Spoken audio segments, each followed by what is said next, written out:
Hello and welcome to Bible Week from Hope Lutheran Church. That's right. All week long, we're going to be talking everything Bibles. Bibles are obviously very important for us as Christians. We want to know which Bibles that we should be using, how to use them. So we're going to be all week long thinking about Bibles and how we can make the most of our Bibles. So today we're going to start off with a very important question to consider when thinking about what Bible we want to use, and that is the translation. There are a lot of good translations these days. Now, why are there so many translations? Well, first of all, money. The Bible sells. So if you are a publisher, you own the copyright to a given translation, you can make a lot of money because people buy Bibles. It's the best-selling book every year. So there's a lot of money to be made. There are a lot of translations because language is constantly changing, constantly evolving. Just think about in your own lifetime how different words have changed in meaning. You can think about how different phrases are used in different areas of the country.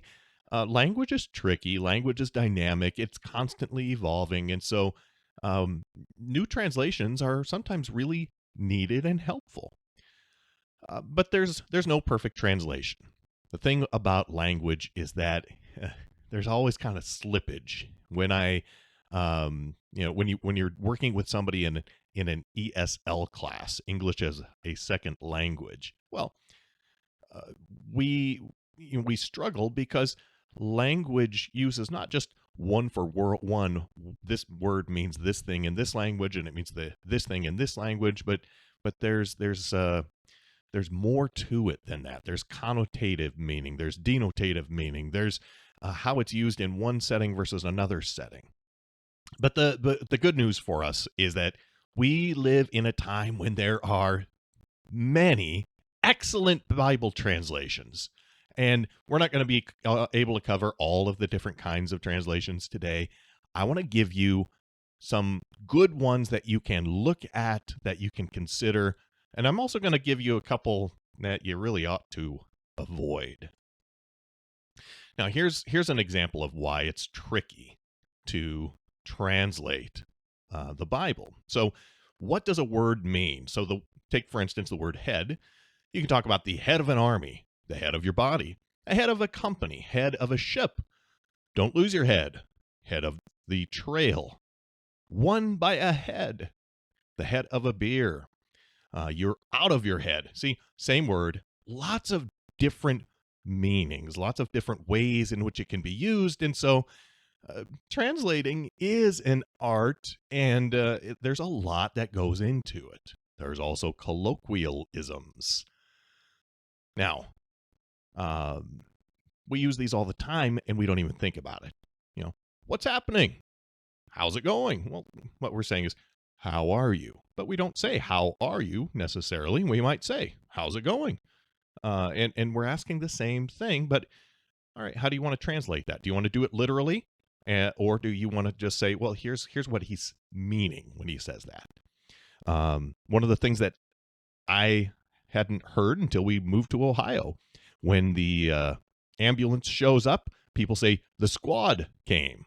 I've never heard it called the squad anywhere else in my life. I've lived in a lot of different states. They say, the ambulance came. Well, here in Ohio, they say the squad came. There are phrases, at the 11th hour. Well, what we mean is at the last moment, right? Or Jack Buck, 1985, Ozzie Smith hits a home run and he says, go crazy, folks, go crazy. Well, that's a colloquialism, right? He's saying, celebrate. Or Lucy Van Pelt in the Peanuts comics, I ought to slug you. Or talking to Charlie Brown, you blockhead. Well, how do you want to translate those? How do you, what's the literal translation and what's the kind of thought for thought translation? There are different charts that kind of show you, more literal versus readable, or word for word versus thought for thought. And of course, you can guess which publisher might have put this chart out. The Christian Standard Bible, of course, says, "Oh, we're the perfect mix." Well, if you look at this one, guess which publisher put this one out, or which translation put this one out? The God's Word, right in the middle. They're saying, "Oh, yeah, see, we're the perfect mix of word for word and thought for thought." Well, everybody, of course, is going to claim to have done it just right. That's what publishers do. Let's just take a look at a few of the different translations, and these are ones that I want you to consider. Okay, so the English Standard Version, it's a very faithful translation. It tends to be more word for word over thought for thought. It's what we use in worship. It's what the hymnal committee decided would be used for the hymnal.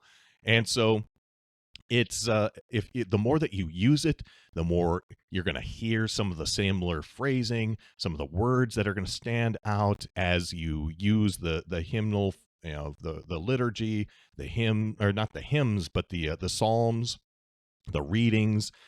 So it's really helpful to be immersed in that.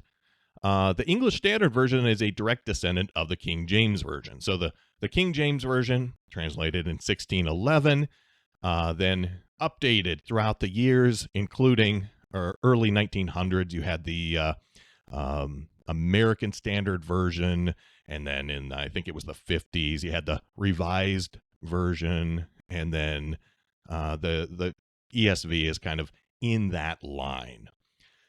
Sometimes the phrasing of the English Standard Version can be a little bit clunky, so it's not always the easiest to read. The New American Standard Bible is a very faithful translation. It is the most word for word of all of the major translations, all of the modern major translations anyway. So it is a very, very much so a literal word for word type translation.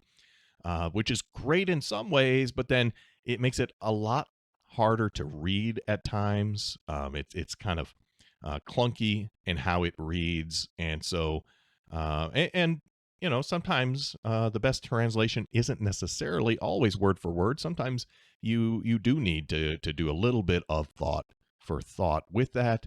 But that's the NASB. The New King James Version is a very faithful translation. It retains some of the feel of the King James Version. So if you grew up with that, if you're familiar with that, it's going to sound very familiar, but it's a lot easier to understand because they updated the language to be much more suitable for modern users. It's a little bit more word for word that over thought for thought, but it's not necessarily as word for word as the ESV or NASB, in my opinion. It does retain some archaic expressions and phrases, and sometimes it sacrifices the clarity for the modern reader in order to kind of retain the feel of being like the King James Version. But overall, good translation. The NIV, the New International Version, that's what I grew up with. The 1984 version, very readable, pretty accurate.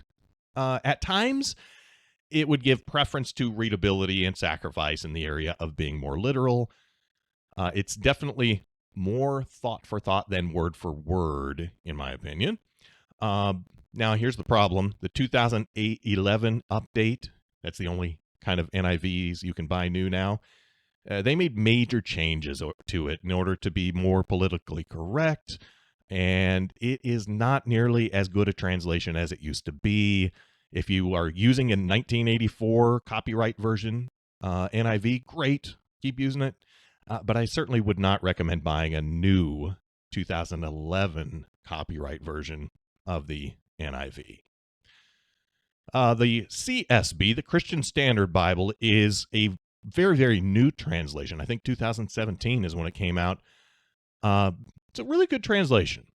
It's pretty middle of the road. It leans a little more thought for thought than word for word.